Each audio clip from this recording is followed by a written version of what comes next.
The smartest person in the room just spilled coffee all over themselves. And your brain does something strange. You like them more because of it. This is one of the weirdest findings in social psychology. It's called the Pratfall Effect. And once you understand how it actually works, it changes the way you show up in almost every situation that matters. In 1966, a social psychologist named Elliot Aronson designed one of the simplest experiments in the history of psychology. He recorded a man pretending to try out for a quiz show on audio tape. On the first tape, the man was clearly brilliant. He answered about 92% of extremely difficult questions correctly. He mentioned being an honor student and editor of his school yearbook. On a second tape, the same man was average. He got about 30% of the questions right. Nothing impressive. Then Aronson made 2 more versions of each tape. In those versions, near the end of the interview, you hear a small commotion. A clatter of coffee cups. The man lets out an embarrassed laugh and says, "Oh my goodness, I've spilled coffee all over my new suit." That's it. A tiny, humiliating moment. A pratfall. Aronson played these 4 tapes to different groups of people and asked a simple question. How much do you like this person? Here is what he expected. The brilliant man would be rated the most likable no matter what. People prefer people who seem put together, but the results said something else. The brilliant man who stayed perfectly composed came in second place.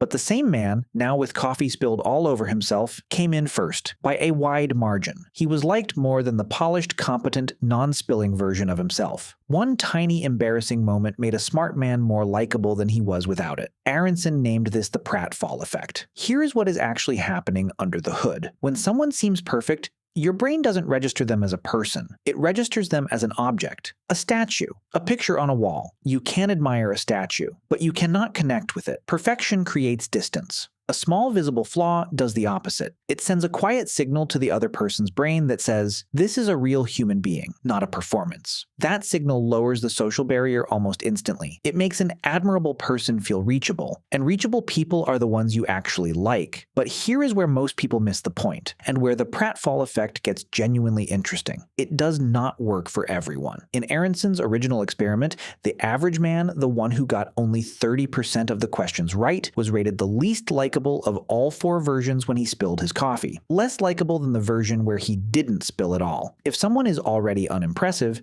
and then makes a visible mistake, you don't find them more human. You find them more pathetic. The Pratfall effect has a prerequisite. You have to be seen as competent first. On a high performer, a stumble looks like humanity. On a low performer, the same stumble looks like proof. Vulnerability without substance isn't charming. It's just weakness. There is also a second catch. The pratfall has to be real. People are unbelievably good at detecting performed vulnerability. If you rehearse a self-deprecating line to seem humble, if you manufacture a small mistake to look relatable, the audience feels it. And the effect reverses. The original research only worked because the coffee spill sounded like an actual accident. The brilliant man wasn't pretending. He was genuinely mortified. That realness is the entire ingredient. Fake humility registers in the brain the same way fake perfection does. It reads as a performance, and the social barrier goes right back up. Jennifer Lawrence tripped on the way up to accept her Oscar in 2013. The internet didn't mock her. It fell in love with her. She had just won Best Actress. She was already at the top.